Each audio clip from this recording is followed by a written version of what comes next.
Ci troviamo a Castelnuovo del Friuli, in particolare al Centro Culturale di Villa Sulis, che ospita la raccolta archeologica della ceramica di Castelnuovo. I pezzi che vedete qui esposti sono parte di un deposito di oltre 5.000 frammenti ceramici che sono stati rinvenuti durante gli scavi archeologici fatti dalla Soprintendenza nel 1982. Si tratta di una collezione di reperti databili tra la metà e la fine del XVI secolo, che sono tutti oggetti difettati, ossia scarti di produzione, oggetti mai finiti e mai entrati nell'uso quotidiano.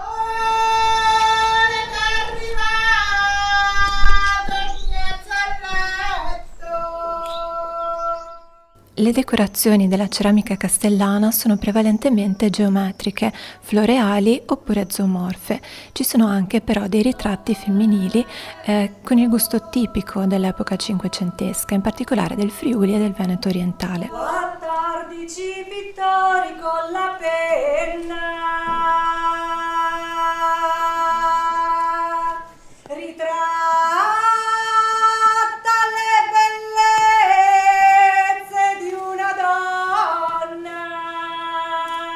La tradizione ceramica a Castelnuovo si è sviluppata grazie al fatto che esistevano delle piccole cave di argilla con cui era possibile continuare la produzione.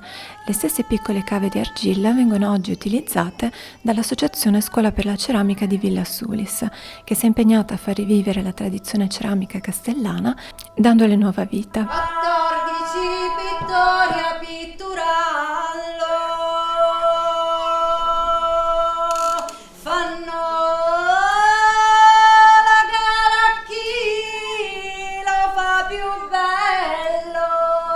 Abbiamo deciso di concludere il progetto Il filo delle Agane qui a Castelnuovo e a Villa Sulis in particolare, proprio perché è un luogo in cui la tradizione antica, addirittura che risale fino al Cinquecento, si coniuga con le nuove esperienze e la volontà di portare avanti delle tradizioni che erano importanti per il territorio. Si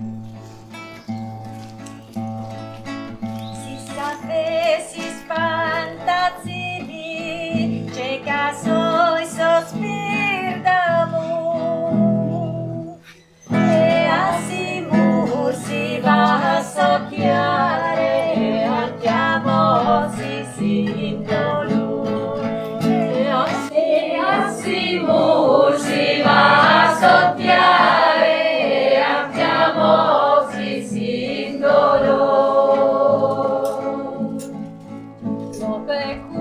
Passion penosis, sotto il curti innamora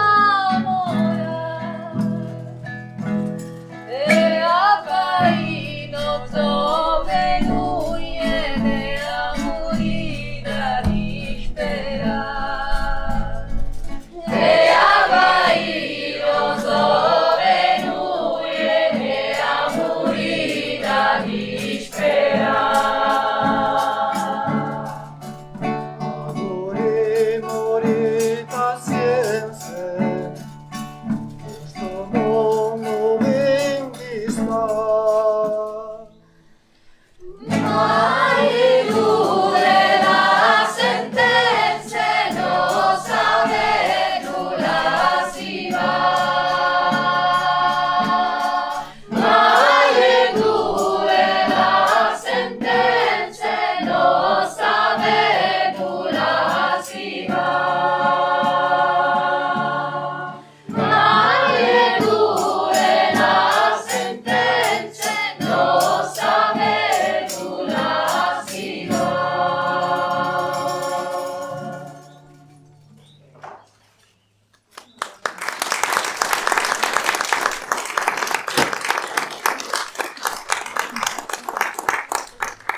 Beh, dopo queste voci è difficile prendere la parola, perché comunque veramente toccano. A me piace sempre ascoltarli. Questo coro secondo me è spettacolare perché ti arriva al cuore, proprio è una cosa che piace dentro, ecco, che ti coinvolge, per cui è sempre bellissimo ascoltarvi. Grazie veramente di cuore. Io questa sera devo raccontarvi un po' di storie e un po' di cose. Un po' di storie perché già da tempo che con Maurizio stiamo lavorando un po' su tutte le Dolomiti friulane, ma siamo arrivati fino a Resia, abbiamo fatto anche una puntata fuori strada, siamo andati anche a Sauris, ma in tutto questo tempo abbiamo operato cercando di raccogliere quello che ancora rimane della tradizione orale della nostra gente, quello che ancora raccontano i nostri nonni, quello che ancora si racconta nelle case, che un tempo si raccontava nelle stalle. Perché la nostra gente aveva questo di bellissimo. Una volta, quando non c'era ancora la televisione, avevano questo televisore nella stalla che permetteva a tutti di stare insieme. E questa era, secondo me, una trovata veramente stupenda, perché quello era l'unico posto caldo della casa, perché come ci hanno raccontato anche a Budoia, ci hanno detto che la casa praticamente non si scaldava mai se non quando c'erano i bacchi da seta. Mentre la stalla, ovviamente per il fiato degli animali, era sempre tiepida, era sempre calda. E quindi le persone stavano nella stalla quasi tutto il giorno e molto spesso anche alla sera, perché poi ci si trovava nella stalla, si stava insieme. Alcune persone per sferruzzare, lavorare, fare piccoli lavori di artigianato, come fare dei cesti o altro, altri magari per sgranare le pannocchie. E comunque era un modo per socializzare, per solidarizzare, cosa che invece in questo momento purtroppo noi stiamo perdendo. E questo è un grandissimo peccato, perché noi ci stiamo richiudendo sempre di più nelle nostre case, nelle nostre famiglie, nei nostri nuclei che sono sempre più ristretti, mentre una volta ci si trovava anche 2, 3, 4 famiglie nelle stalle. È vero che c'era di tutto, per l'amor di Dio, nessuno dice che non ci fossero litigi, che non ci fossero le male lingue, che non ci fosse un po' di tutto, ma questo comunque c'è nella vita di ogni giorno. Solo che comunque c'era anche molto mutuo aiuto, per cui quando serviva una mano erano sempre delle altre persone che ti aiutavano. Adesso è il tempo della mietitura, che si fa con la mietitrebbia e si lavora con i carri e con i trattori. Un tempo, quando tutto questo si faceva a mano, molto spesso si andava prima nel terreno di uno, poi nel terreno dell'altro, poi dell'altro, e tutti insieme si collaborava per lavorare tutti insieme. E queste purtroppo sono cose che abbiamo perduto, abbiamo guadagnato sicuramente in tanti altri aspetti, fattori, per cui viviamo in modo molto più agiato. Però da quello che abbiamo visto anche ascoltando i nostri vecchi, ascoltando queste testimonianze, abbiamo perso un patrimonio incredibile di cose narrate, di cose raccontate, di cose vissute. E soprattutto abbiamo perso una cosa fondamentale, che è la visione ciclica della vita, l'accettazione che comunque è sempre un cerchio quello che ci aspetta. E anche lo stesso anno alla fine non è altro che un cerchio e la vita non è altro che un insieme di cerchi. E quindi quando uno vive insieme agli altri e condivide un po' tutto questo, in un certo senso sa anche quello che lo aspetta, perché poi le stagioni sono comunque sempre una di seguito all'altra e vengono sempre ormai conosciute e note, e quindi uno un po' il suo futuro un minimo se lo prepara. Ma poi soprattutto uno riesce a capire dai simboli e da quello che vive e che sente, riesce a capire quanto il mondo gli voglia rappresentare delle cose e dire delle cose. Ad esempio, poco fa c'erano qui i rondoni. Noi nelle case avevamo sempre i nidi delle rondini, nelle stalle, d'era plain, ce n'erano anche molto spesso più di uno. E le rondini sono degli animali stupendi, sono degli esseri che da sempre alla nostra gente hanno raccontato messaggi di ottimismo e di senso della vita, perché venivano aspettate in primavera, perché con il loro arrivo annunciavano la bella stagione. Noi oggi ce ne freghiamo, perché tanto che non ci sono le rondini, viviamo nei nostri appartamenti, nelle nostre case, e quindi non seguiamo più questi ritmi. Ma la nostra gente ci badava, e ci badava anche molto. Sapeva ad esempio che le rondini usano una pianta del solstizio d'estate, che è la celidonia. La celidonia, che già dal nome dono del cielo, già di per sé dà il senso della bontà e della bellezza di questa pianta. ma si dice che le rondini usino le gocce della celidonia perché le portano ai loro piccoli quando stanno aprendo gli occhi e le mettono sugli occhi dei rondinini perché comincino ad avere una bella vista. E infatti la celidonia anche per gli esseri umani sembra che aiuti quando uno ha dei disturbi e dei problemi di vista. Però che questo lo sappiano anche le rondini è una cosa molto carina. La nostra gente viveva di questi messaggi, viveva di queste cose. Adesso è appena passato il tempo, la tempora d'estate, diciamo che l'anno era suddiviso in 4 grandi tempora, 4 grandi momenti che più o meno sono quelli delle stagioni. Questa, che era la tempora d'estate, viene una settimana dopo la Pentecoste, quindi è stata la settimana scorsa. E nelle settimane delle tempora erano preferiti alcuni giorni, cioè il mercoledì, il venerdì e il sabato, venivano scelti dai benandanti per uscire dal loro corpo, per andare a raggiungere quello che era chiamato il prato di Giosafat e lì scontrarsi con streghe e stregoni per tutta la notte. E a questo punto, quando vincevano streghe e stregoni, seguiva poi un periodo di carestia, magari di siccità, come stiamo vivendo noi, o di problemi anche di convivenza, per cui la gente litiga, la gente si ammazza, la gente comunque non riesce a convivere con gli altri. Se invece vincevano i benandanti, ecco che seguiva un periodo di prosperità, di benessere e comunque tutti si volevano un po' più bene rispetto al solito. Queste sono cose che vengono raccontate da 5.000 testimonianze raccolte dal Tribunale dell'Inquisizione fra il 500 e il 600 e che sono molte sono conservate nell'archivio arcivescovile di Udine. Questo per capire un po' quanto il nostro mondo fosse complesso, fosse molto bello e fosse anche molto, molto magico. Oi fur, oi fur, oi fur, oi fur, oi fur. Son volessi a far l'amor, i fantastici stelle.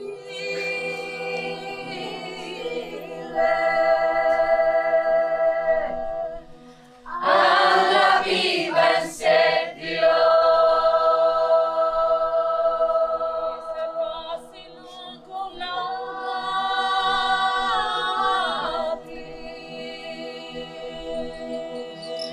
quando vanno a far l'amor, sorelle al faste volte,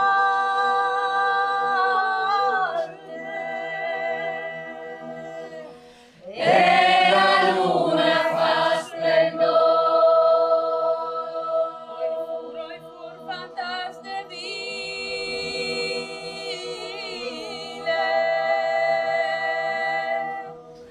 sulla piazza con se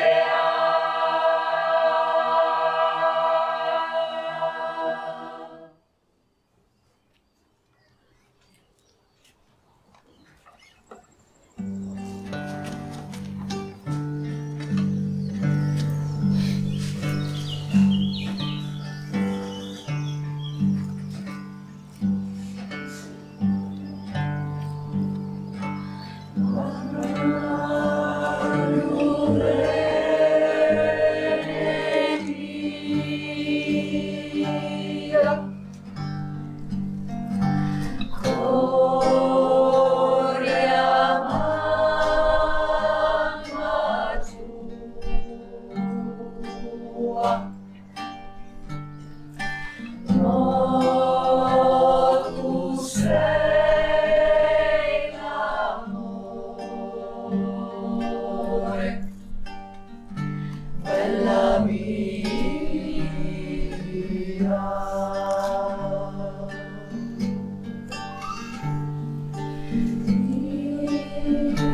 Te volevo bene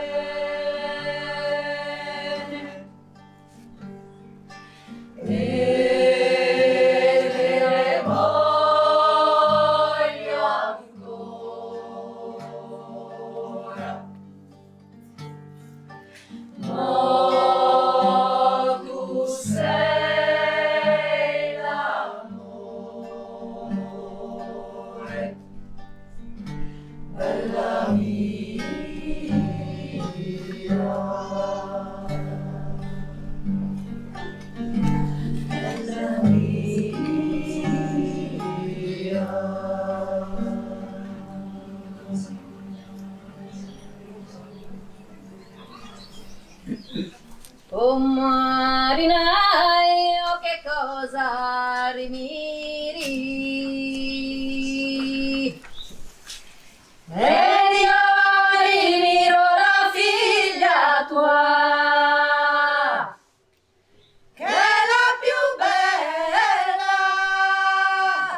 e a un marinaio non gliela do, e a un marinaio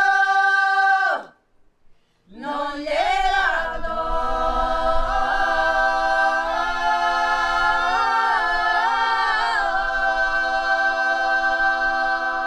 E se tu non mi darai la tua figlia, Veronino te la ruberò e in alto mare la porterò.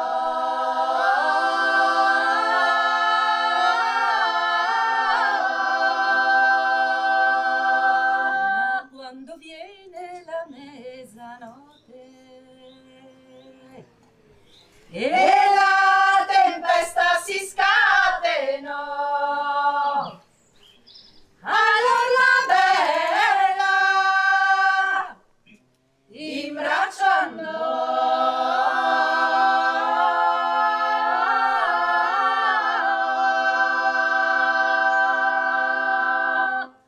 allora bella in braccio andò.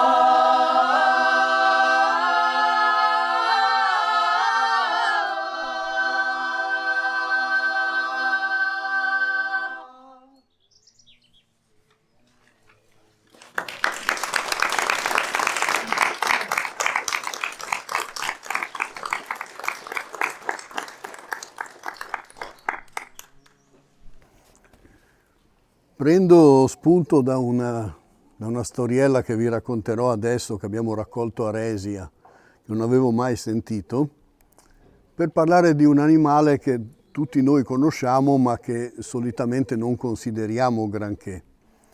Se pensiamo però che ben 6.000 anni fa le prime gilan, le prime galline, cominciarono ad entrare nelle case o comunque diciamo nelle vicinanze delle case della nostra gente, cominciarono prima verso oriente, intorno al lago, al Mar Caspio, poi si avvicinarono e arrivarono alle montagne, poi con i Celti e con altri popoli arrivarono fino anche qui da noi.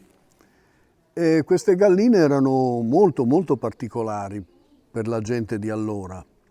E poi sono rimaste sempre in qualche modo un po' magiche, un po' strane.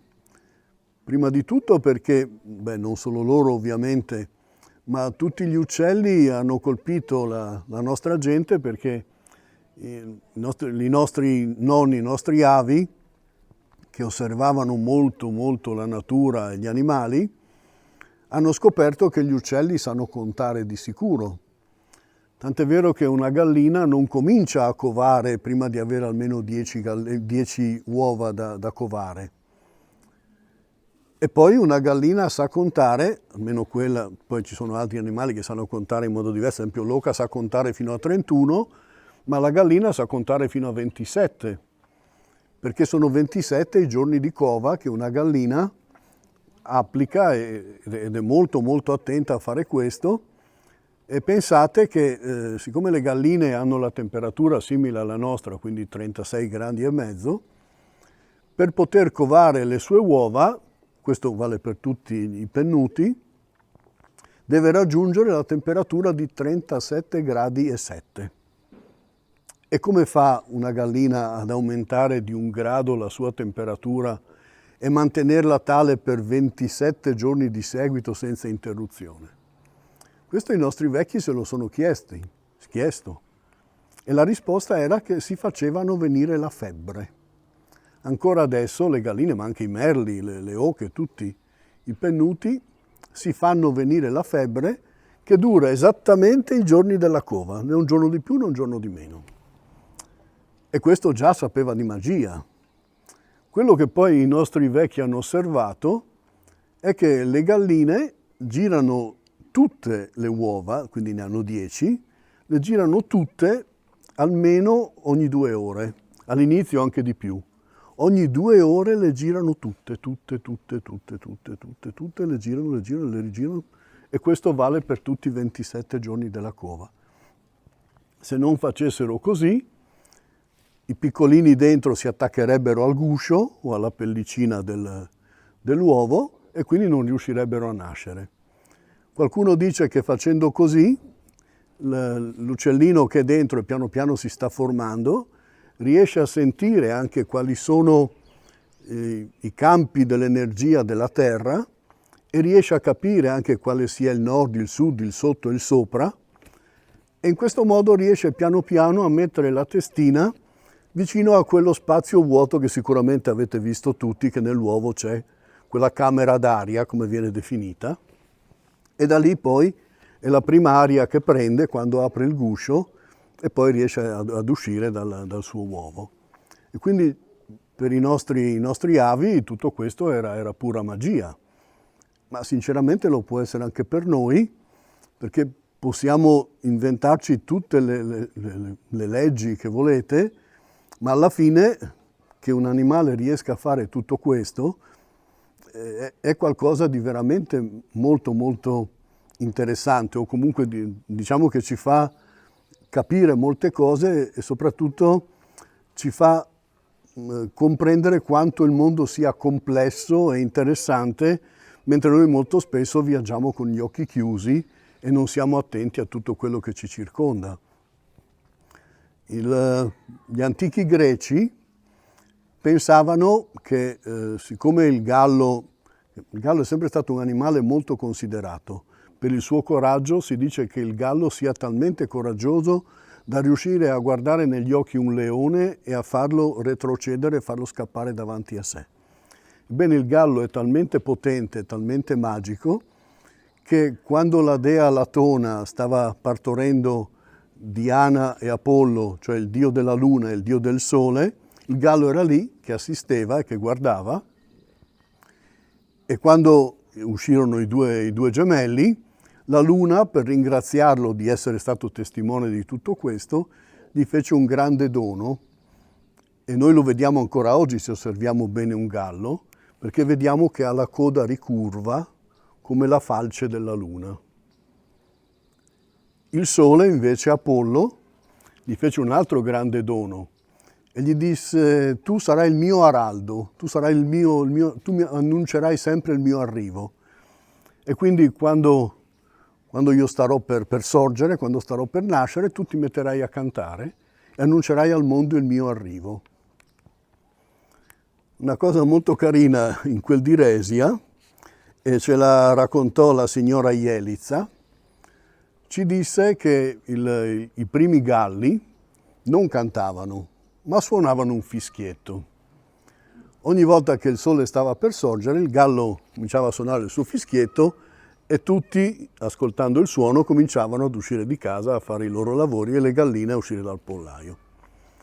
Un giorno, vedendo che c'era un bel mucchio di legnetti, di foglie o comunque di scarti, il gallo disse: boh, se vado lì sopra mi sentiranno ancora meglio.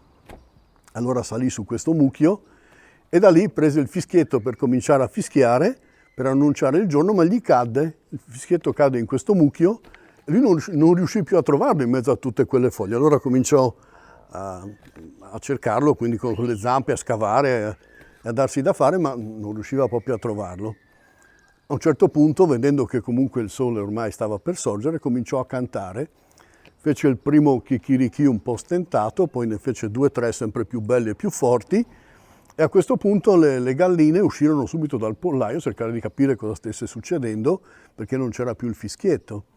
La prima cosa che il gallo disse alle galline: aiutatemi a cercare il mio fischietto perché mi è caduto per terra. E allora da quel giorno le galline, quando escono dal pollaio, la prima cosa che fanno è proprio quella di andare a cercare sempre per terra.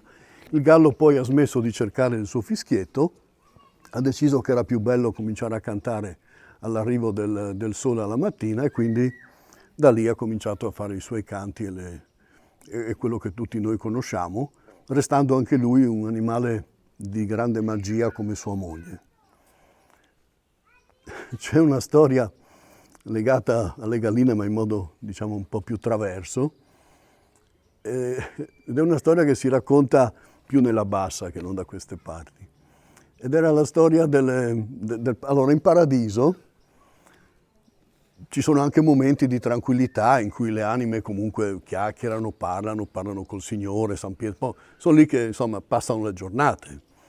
Ci sono anche dei momenti in cui hanno poco da fare. Allora un giorno c'era questa discussione fra il Signore, in questo caso non è mai Dio il Padre, è sempre Gesù Cristo. La nostra gente chiamava il Signore sempre Lui, l'altro non era nominato, era troppo alto. Allora il Signore e Pietro cominciarono a discutere, cioè Pietro cominciò a discutere col Signore dicendo che chi comanda in casa è sempre l'uomo. Chi porta i pantaloni è l'uomo, chi comanda di solito è l'uomo, chi fa le grandi scoperte è sempre un uomo, chi comanda nelle guerre e nelle battaglie è sempre un uomo e chi si dà più da fare è sicuramente sempre un uomo. Il Signore lo guarda e dice: guarda Pietro, non hai capito proprio niente della vita. Chi comanda veramente nella società e nella vita di ogni giorno sono le donne, perché sono quelle che sanno stare un passo indietro, che non hanno bisogno di apparire, che molto spesso sono quelle che fanno sì che gli uomini facciano le cose, perché se non ci fossero loro non le farebbero, e comincia a spiegargli un po' le cose come stanno. Pietro però non voleva cambiare idea e dopo un po' il Signore si è stufato e ha detto: buon Pieri, allora facciamo una scommessa, gli dice. Adesso io so che a te piace andare giù in Friuli, perché quando tu vai giù ti vai sempre a cercare il salame, il buon vino, le cose. Va bene, allora ti faccio questa proposta. Adesso io ti do un carro con delle galline e dei cavalli. Se tu riuscirai a trovare uomini che comandano nelle fattorie e nelle case, darai loro un cavallo. Se invece chi comanda è una donna, tu darai loro una gallina. Allora fece portare un carro e su questo carro ci saranno state 2000 gabbie di galline e c'erano solo 3 cavalli portati a mano. Pietro: ma mi vuoi far vincere proprio? Gli dice. Ma se proprio vuoi io lo faccio, ma dai, ma così è troppo facile. Fidati Pietro, vai e vediamo un po' quando hai finito cosa succede. Allora, Pietro tutto contento attacca 2 cavalli dietro al carro, uno davanti per portare il carro, e va giù con queste galline e questi cavalli e via che va. Arriva giù in Friuli, nella nostra campagna, e comincia a girare nelle fattorie, chiede di qua, chiede di là, e via una gabbietta, via l'altra, via una gabbietta, via un'altra gabbietta, via le gabbiette, via le galline. A un certo punto si accorse che di galline ne era rimasta una decina e i cavalli erano sempre 3. Orpo, la dite.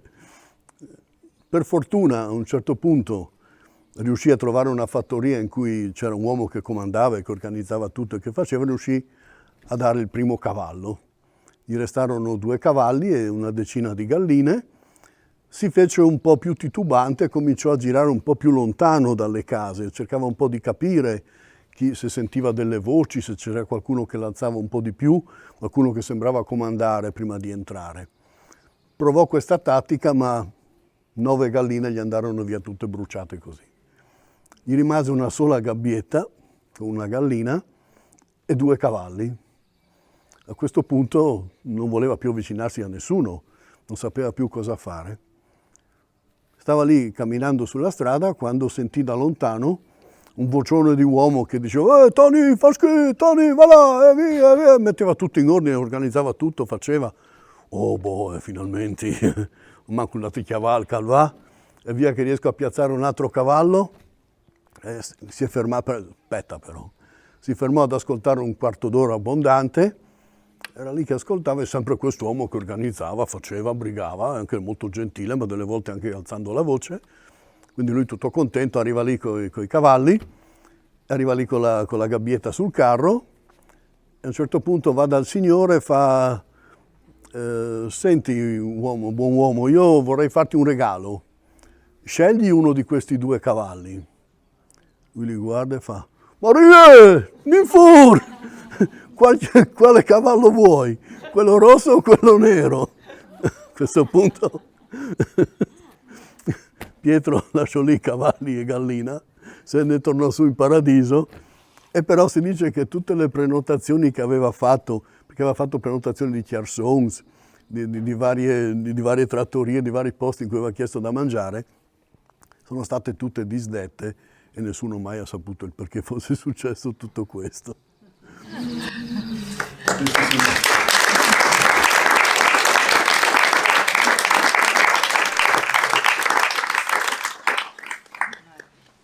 Queste viole pallidute,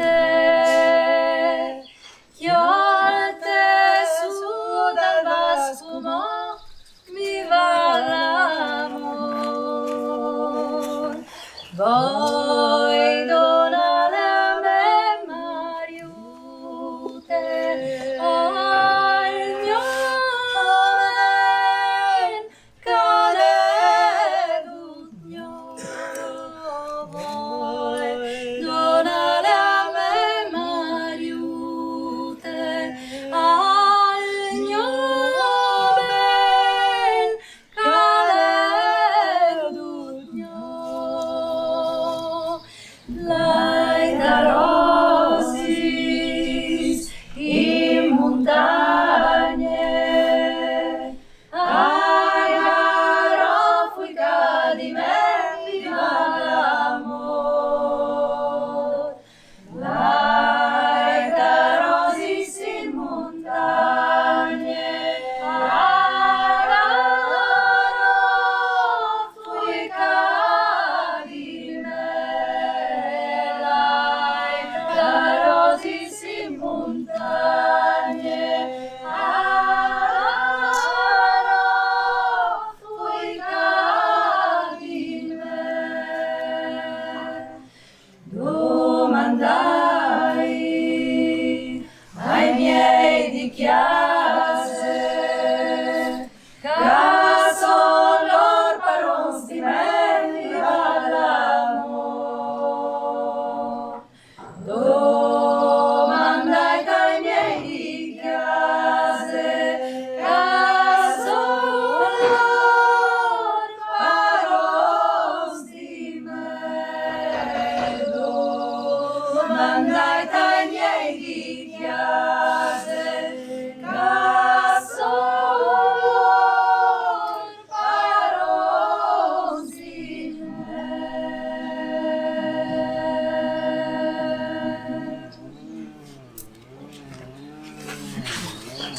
La la la la la la la. A bella terra nera stamattina, una conoscenza fatta sopraffina, una conoscenza nella montanara, che tiene due begli occhi come un mare.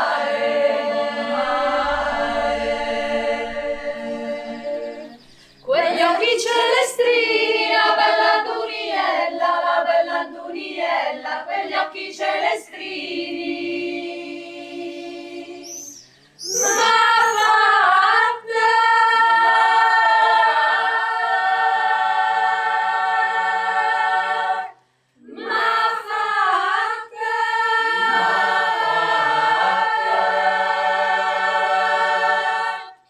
m'ha fatto innamorare.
Andando alla ricerca di queste nostre testimonianze, abbiamo avuto il grande piacere anche di trovare delle cose che non ci aspettavamo, come sempre succede.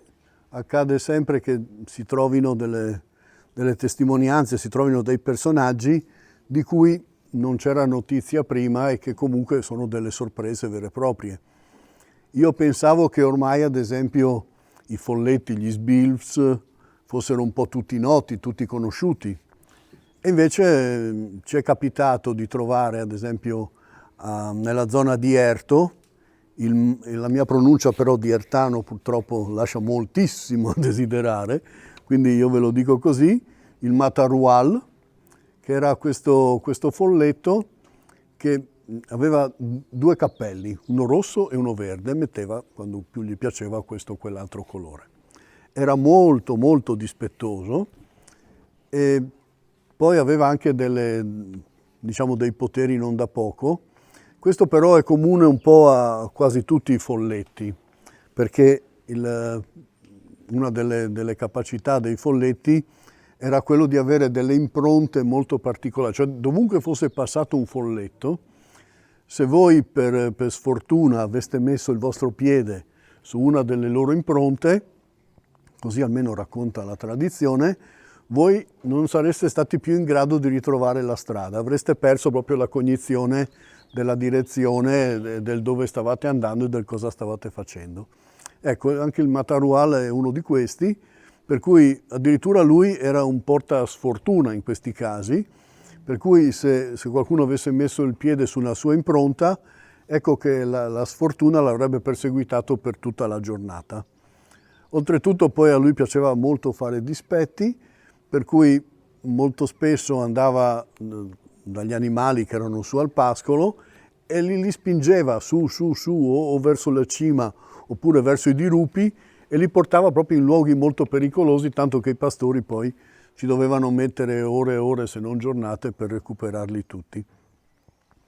A volte faceva anche dispetti un po' meno pericolosi, che era quello di intrecciare i capelli. Molto spesso anche gli uomini portavano i capelli lunghi, e allora c'era questo carbonaio, ormai anziano, era l'unico anziano di questo gruppo che stava lavorando a Vajont, e insieme agli altri è entrato nella casupola che li ospitava perché era sera ed erano veramente stanchi morti, e lui, avendo avuto questa esperienza da giovane, cominciò a raccontare agli altri dicendo che questo Matarual era particolarmente pericoloso e quindi bisognava sempre cercare di trattarlo bene o comunque di non parlare male di lui, perché sennò quando si offendeva faceva veramente dei danni proprio molto difficili da recuperare. E lui era lì che diceva queste cose, ma gli altri che erano giovani dicevano: ma dai, tu queste stupidaggini sono robe da vecchi, ma non è vero, non è possibile. Poi sappiamo bene che alla fine sono tutte storie che si raccontavano una volta, poi c'era la pellagra, mangiavate poco, ma dai, non uscire con queste stupidaggini. Chissà, questo folletto sarà il solito stupidino che si metteva un cappellino. Però il nostro Matarual era proprio lì quella sera. Era nascosto in un angolino, era un angolino buio per cui gli altri non potevano vederlo, e mentre questi continuavano ancora a parlare male di lui, a dire stupidaggini, lui si stava arrabbiando sempre di più, e dai, finché a un certo punto non li ha sopportati più, e improvvisamente dalla stufa sono cominciate ad uscire tutte le braci, tutto il fuoco, addirittura poi anche il fumo, è diventato, la casupola è diventata invivibile, sono scappati tutti fuori, e quando sono usciti hanno visto che la tragedia era molto più grande, perché la grande catasta che avevano fatto per preparare il carbone ormai era tutta distrutta, stava bruciando tutto, stava bruciando la legna, ma stavano bruciando anche i loro attrezzi, stava bruciando tutto. E a questo punto il vecchietto ha detto: avete visto? A dire stupidaggini cosa succede adesso? Ce la siamo proprio presa brutta e dovremo fare un sacco di lavoro per recuperare tutto. Il Matarual era lì sulla cima dell'albero che se la rideva, e da quel giorno sicuramente i carbonai non hanno più preso in giro questo folletto. Quando invece poi una sera eravamo su in quel della Val Resia, abbiamo scoperto che loro avevano ancora un personaggio di cui non avevamo mai sentito parlare, che erano i budecchici. Questi piccoli esserini, perché i budecchici erano piccoli, si dicevano grandi come un bambino, ce l'hanno descritto, ma nessuno l'ha mai visto, però ce l'hanno descritti grandi come dei bambini, ci dicevano che giravano nudi o quasi nudi, ed erano quelli che rapivano i bambini di notte. Se i bambini stavano fuori di notte, ecco che i budecchici li prendevano e li portavano nella loro grotta. E il signor Gigino ci ha raccontato che lui sapeva anche dov'era questa grotta, questo posto. Solo che ci ha detto non vi posso portare, perché dopo il terremoto abbiamo fatto dei lavori e molti dei ruderi che avevamo qui in paese li abbiamo buttati in quel posto, abbiamo ricoperto il buco. Purtroppo queste sono le cose tristi che avvengono nella civiltà di oggi. E un'altra signora che era lì con noi ci disse che lungo la strada che dal paese in cui eravamo andava sempre lì nella vallata, proseguiva poi all'interno della vallata, c'era una bellissima pietra, ma enorme, un masso, che era diviso a metà, non si sa se dal fulmine o dalla caduta, comunque era lì bello, diviso a metà, e si diceva che passando in mezzo a questa pietra si potesse in qualche modo o guarire o avere qualche desiderio esaudito o comunque avere la possibilità di avere qualche momento fortunato. Però poi ci ha detto sì, però questo masso sorgeva proprio, io mi ricordo anche il punto esatto, ha detto, sulla strada che adesso porta al paese, e per fare la strada hanno fatto saltare il masso e quindi adesso non c'è più. E queste sono sempre le cose tristi della civiltà di oggi. Una cosa molto carina che abbiamo poi trovato invece in quel di Tramonti, era Tramonti di sotto, ci hanno detto che siccome i bambini, ovviamente si sa, quando c'è modo di mangiare anche i frutti del bosco, anche se sono ancora acerbi, vanno e comunque li tirano giù anche se poi non si riescono a mangiare. E quindi quando i bambini andavano a raccogliere le nocciole che ancora non erano mature, perché le nocciole maturano di solito verso la metà di settembre, allora si vede che loro già a fine agosto, primi di settembre andavano lì a prendere le nocciole. Ecco, a questo punto, se non erano ancora mature, dal nocciolo usciva il pacut, che era questo folletto del nocciolo, che prendeva il bambino per la mano, e quindi tutti i bambini avevano il terrore di andare a raccogliere le nocciole sull'albero e raccoglievano solo quelle per terra. E anche queste sono cose molto molto carine. Un'altra cosa che mi ha sempre colpito molto è nella Valdogna esisteva un altro folletto mai visto e sconosciuto no, mai visto e mai incontrato, ed era il comparitul. Questo comparitul viveva nelle travi e nelle imposte di legno. Allora, siccome i bambini stavano nella stalla come tutti alla sera, ascoltavano le storie, quindi avevano una paura, poi quando tornavano a letto una paura folle perché c'era buio, c'era solo la luce che forse filtrava, la luce della luna che filtrava dalle imposte, forse neanche quello. Ecco che mentre erano a letto sentivano cric e croc dalle travi di legno e dai pavimenti e dai soffitti e dalle imposte. E ovviamente i genitori dicevano, ecco, questo è il comparitul, se non stai buono e se non stai zitto e se non dormi, questo scende giù e comincia a farti dispetti. Allora tutti i bambini si addormentavano di corsa, perché il comparitul mai visto da nessuno era questo folletto che terrorizzava i bambini e li faceva dormire presto. Sono tutte cose molto, molto carine che ci raccontano di una certa magia di un tempo. Sempre lì a Tramonti poi abbiamo incontrato una delle nostre testimoni, adesso Armida, ecco la signora Armida, che ci ha raccontato un po' di quanto fosse difficile la vita ancora negli anni 50. Lei di anni ne aveva più di 80, quasi 90. Quanti? Boh, comunque tanti, più di 80. E questa Armida ci raccontava che nei primi anni 50 lei era rimasta incinta di suo figlio, e però in quei tempi ancora c'erano delle leggi non scritte molto difficili da seguire, o comunque se non fossero state seguite la gente comunque richiamava le persone che non facevano queste cose, che non stavano attente un po' a seguire quelle che erano le leggi di quel tempo. Per cui, una cosa prima di tutto che ci ha colpito molto è che le donne ancora negli anni 50 erano considerate estremamente impure, per cui quando nasceva il bambino non potevano accompagnare il bambino al battesimo. Il bambino veniva battezzato subito, già nei primi 3 giorni, perché la mortalità infantile era ancora elevata e quindi bisognava battezzare subito.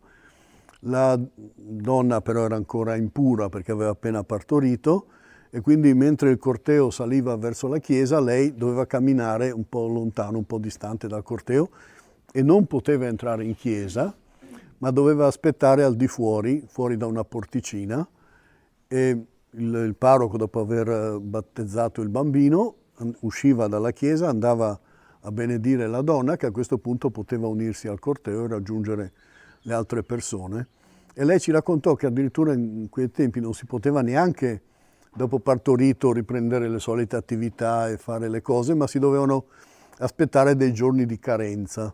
Lei però dopo 3 giorni, visto che doveva comunque andare a vedere le cose nella stalla, era lì che metteva a posto, che regolava le bestie, stava dando da mangiare agli animali, quando è arrivata una sua vicina di casa, le ha detto: Orpo, Armida, sei già a lavorare dopo che hai appena partorito? Sì, fa lei, purtroppo gli animali devono mangiare e io devo dare da vedere di loro e devo seguirle un po'. Ma no, non si fanno queste cose, se ne va via arrabbiata. Armida ha cercato di in qualche modo di scusarsi, ma lei proprio non ha voluto sentire ragioni, se n'è andata.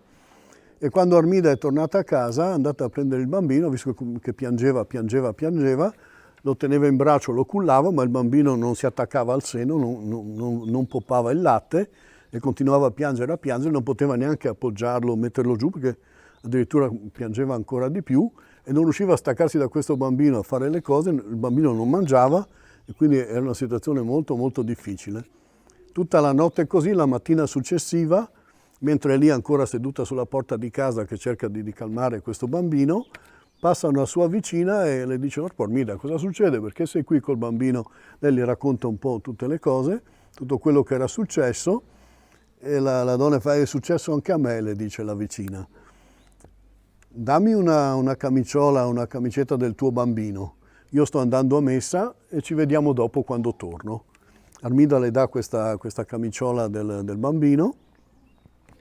Quando torna dalla messa la signora glielo restituisce e glielo fa indossare.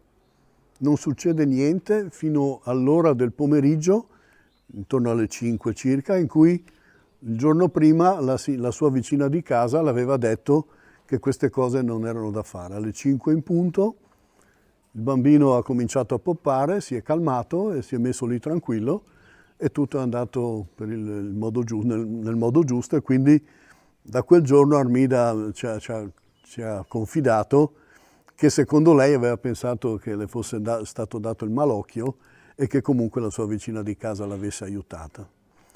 Sono quelle cose carine che comunque fanno un po' riflettere su quello che era il mondo magico anche di un tempo.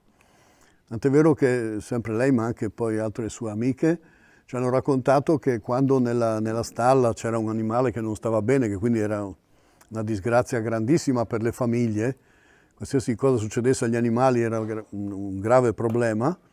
Ecco che se un animale si vedeva che stava male o magari cominciava a non mangiare, si chiamava il prete, e il prete entrava nella stalla da solo, questo ce l'hanno detto molto chiaramente, nessuno poteva entrare con lui, faceva quello che doveva fare, ci hanno detto le nostre testimoni, e dopodiché molte volte la mucca poi guariva, stava bene, altre invece no, ma questo è messo sempre in conto, e quindi era una cosa interessante anche questa, che comunque la nostra gente avesse questa visione, non dico di destino, ma comunque di cose che succedono, che accadono, che possono anche portare disgrazia.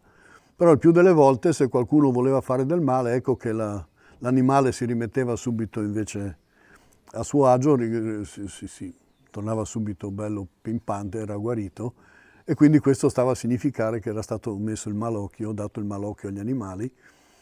E non abbiamo trovato invece né a Tramonti e neppure nelle zone della Val Resia, forse in Val Resia un po' sì, ma solo accennato, il discorso del MAC di San Juan, che adesso si fa in tutti i paesi. In Friuli nei prossimi giorni sono tantissimi i luoghi in cui si fa il MAC di San Juan, in cui si fa anche la barca di San Giovanni, la stessa barca che poi si rifà anche per San Pietro, perché molti lo fanno o il 23 notte o il 29, quindi San Pietro e San Giovanni. Questi sono i due momenti molto particolari dell'anno.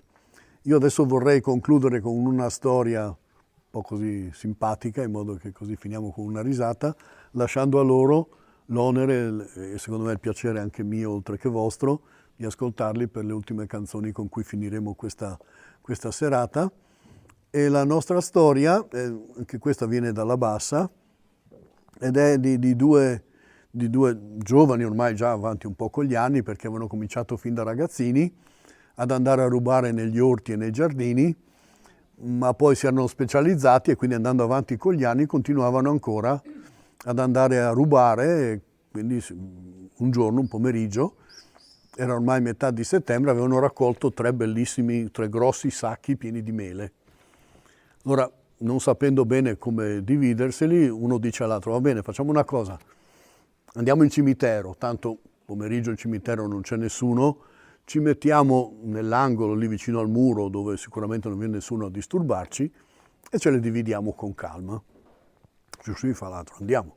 Allora via di corsa in cimitero, prima salta uno, poi l'altro da fuori gli passa prima un sacco, poi un altro, poi sale su, tira su il terzo sacco e mentre lo tira su due belle mele gli cadono giù nel prato, ma quello che dentro dice: senti, vieni dentro, intanto dividiamoci queste, poi quelle due le prendiamo quando usciamo. Allora si mettono lì nell'angolo e cominciano una a me e una a te, una a me e una a te, perché quello era il loro grado di matematica, una a me, una a te, una a me, una a te, ed erano proprio nell'angolo del cimitero, quindi la loro voce rimbombava anche molto, perché diventava E mentre era lì che andavano avanti una a me, una a te, una a me, una a te, il sole intanto cala, ormai arriva il tramonto e a un certo punto, fischiettando in bicicletta, arriva il sacrestano a chiudere la porta del cimitero. Appoggia la bicicletta al muro del cimitero e quando è lì sente improvvisamente due voci cavernose da dentro: una a me, una a te, una a me e una a te. Il suo primo pensiero: questo sono il Signore e il demonio che si dividono le anime del cimitero. Figurarsi, terrorizzato, inforca di nuovo la bicicletta e si fionda subito in canonica. Arriva dal parroco che stava leggendo il messale, lì era lì con gli occhialetti bassi che stava leggendo. A un certo punto vede quest'uomo che gli arriva davanti, arriva lì, il nostro povero sacrestano era anche un po' balbuziente. Allora arriva lì e signor,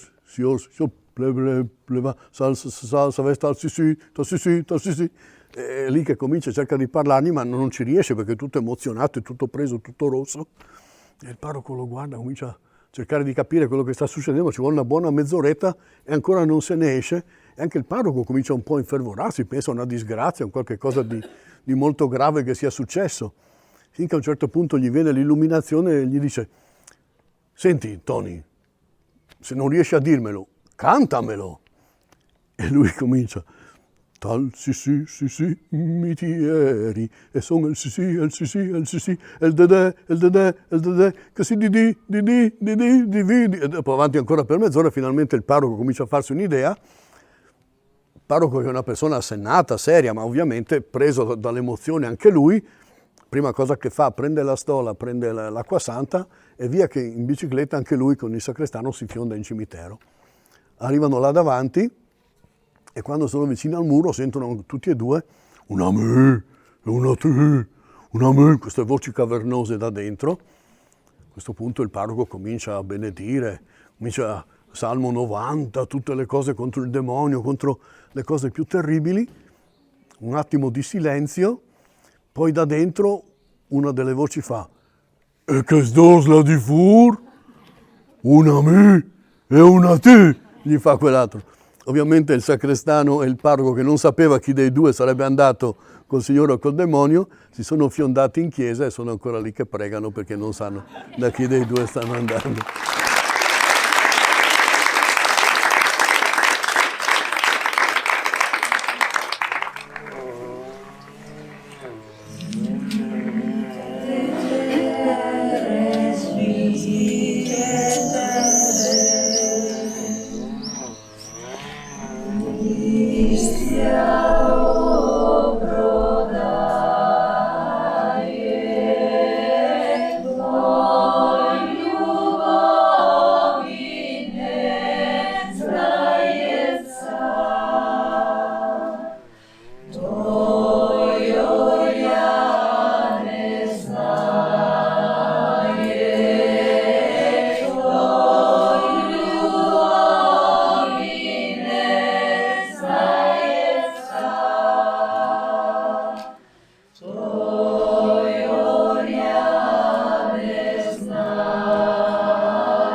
Sì.